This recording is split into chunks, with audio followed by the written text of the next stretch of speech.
Hi everyone, welcome back to my channel Health and Mind. আজি মই আপোনালোকৰ লগত ডিসকাস কৰিম hyperthyroidismৰ sign and symptom আৰু ইয়াৰ prevention কেনেকৈ কৰিব পাৰি। Hyperthyroidism হলে তাৰ প্ৰথম sign and symptom মানে লক্ষণ আপোনালোকে পাব weight loss। আপোনালোকৰ suddenly weight loss হৈ start কৰিব। যদি আপোনালোকৰ 80 kg weight আছে তেনে হলে suddenly 74 76 হৈ যাব পাৰে। So weight loss is the first sign and symptom of hyperthyroidism. তাৰ পিছত আৰু এটা লক্ষণ হল bulging out of the eyes, মানে আপোনাৰ চকু জৰি কি হ'ব বাহিৰলৈ ওলাই অহা যেন দেখা দিব, মানে ডাঙৰ ডাঙৰ হৈ যাব, bulge হৈ যাব। নেক্সট লক্ষণটো হল facial flushing। আৰু এটা লক্ষণ হল আপোনাৰ thyroid gland। মই যে কৈছিলো thyroid gland টো ডিঙিত থাকে, সো ডিঙিটো কি হ'ব এই thyroid gland টো যোনটো জায়গাত থাকে সেই জায়গাডোখৰ enlarged হৈ যাব, মানে লাহে লাহে ফুলি অহা যেন দেখা দিব।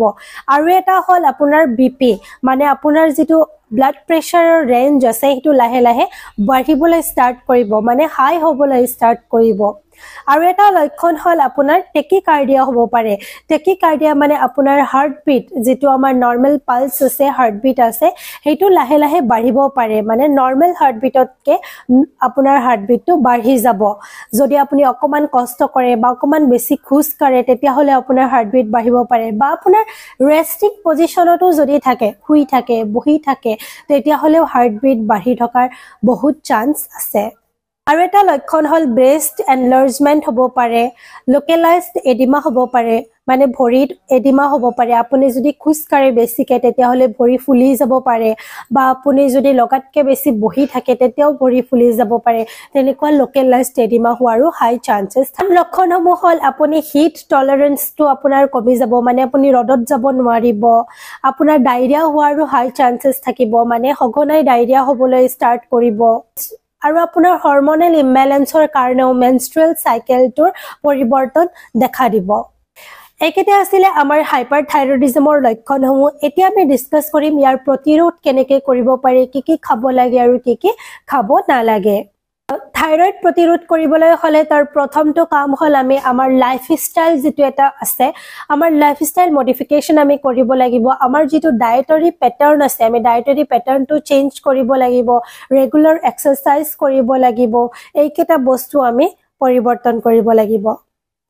সো প্ৰথমতে মই আপোনালোকৰ লগত ডিসকাস কৰিম এটা ব্যালেন্স ডায়েট আমি কেনেকৈ খাব পাৰো টু প্ৰিভেন্ট দা হাইপাৰথাইৰয়ডিজম।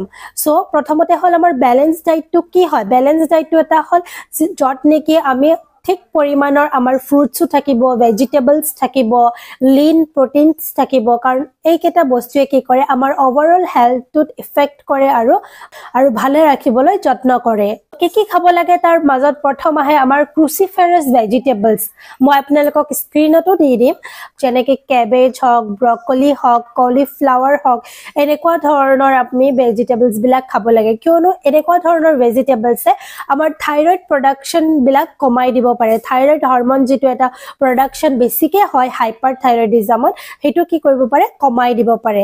কিন্তু আপোনালোকে ভুল নুবুজিব, হাইপাৰথাইৰয়ডিজম হলে আমি এইবিলাক বস্তু খাব লাগে, কিন্তু যদি কাৰোবাৰ হাইপোথাইৰয়ডিজম আছে, মানে থাইৰয়ড হৰমন T3 আৰু T4 কম আছে, সেইবিলাক মানুহে এই কলিফ্লাৱাৰ, কেবেজ বা ব্ৰকলি এইবিলাক খাব নালাগে, টোটালি এভয়েড কৰিব লাগে।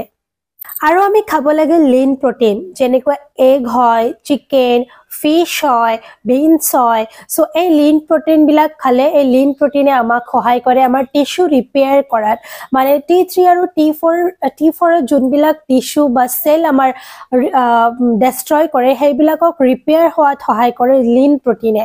সো আমাৰ ডায়েটত আমি ইনক্লুড কৰিব লাগে লিন প্ৰটিন জাতীয় খাদ্য। তাৰ পিছত হৰমন আমি বেলেন্স কৰি ৰাখিবলৈ খাব লাগে হোল গ্ৰেইনছ। কোনবিলাক খাদ্যত হোল গ্ৰেইনছ থাকে মই স্ক্ৰীনত দি দিম, আপোনালোকে চাই ল'ব। তাৰ পিছত আমি খাব লাগে ফ্ৰুটছ, যোনবিলাক fruits high vitamin C, high vitamin A জাতীয় ফ্ৰুটছ হয়, সেইবিলাক ফ্ৰুট আমি খাব লাগে, যেনেকুৱা বেৰিজ হয়, অৰেঞ্জ হয়, বা সাইট্ৰাছ ফ্ৰুট থকা ফ্ৰুট হয়, সেইবিলাক আমি খাব লাগে। কিয়নো এইবিলাক ফ্ৰুটছে কি কৰে আমাৰ বডিত বা আমাৰ থাইৰয়ড গ্ল্যাণ্ডত যে ইনফ্লামেশন হয় সেই ইনফ্লামেশন ৰিডিউস কৰাত সহায় কৰে। তাৰ পিছত আমি খাব লাগে ক্যালসিয়াম আৰু হাই ৰিচ ইন ভিটামিন ডি জাতীয় খাদ্য, যেনেকুৱা কেল। সো আৰু কি ফ্ৰুটছ খাব লাগে মই আপোনালোকক স্ক্ৰীনত দি দিম। হাইড্ৰেশ্যনৰ কাৰণে খাব লাগে আমি যথেষ্ট পৰিমাণৰ পানী হিটোটো আমি গমে পাওঁ তাৰ পিছত খাব লাগে অৰেঞ্জ জুস কোকোনাট ওয়াটাৰ এইবিলাক খাব লাগে যাতে আমাৰ বডিটো হাইড্ৰেটেড থাকে এতিয়া মই আপোনালোকৰ লগত ডিসকাস কৰিম কি খাব নালাগে হাইপাৰথাইৰয়ডিজম হলে মেইন এটা বস্তু আমি খাব নালাগে হিটো হল আয়োডিন ৰিচ ফুড বা আয়োডিন যদি কোনোবাই বেছিকে খায় আয়োডিনৰ পৰিমাণ যদি আপোনাৰ খাদ্যত বেছি থাকে তেনেহলে হাইপাৰথাইৰয়ডিজম হোৱাৰ চান্স অতিকৈ বেছি থাকে সো আপোনালোকে হাইপাৰথাইৰয়ডিজম থকা ব্যক্তিবিলাকে আপোনালোকে আয়োডিন খাদ্য বা আয়োডিন জাতীয় যিকোনো বস্তু আপোনালোকে লিমিট কৰি দিয়ক বা এভয়েড কৰি দিয়ক আৰু আপোনালোকে এভয়েড কৰিব এনি কাইন্ড অফ কেফেইনেটেড প্ৰডাক্ট বা কেফেইন বা কফি কিয়নো কেফেইন জাতীয় বস্তুবিলাকে আপোনাৰ হাৰ্টবিট অতিকৈ বেছি বঢ়াই দিব পাৰে আৰু আমাৰ নাৰ্ভাছ সিস্টেমটো এফেক্ট কৰিব পাৰে প্লাস আমাৰ এটা মানসিক নাৰ্ভাছনেসও এই কেফেইনৰ দ্বাৰা হ'ব পাৰে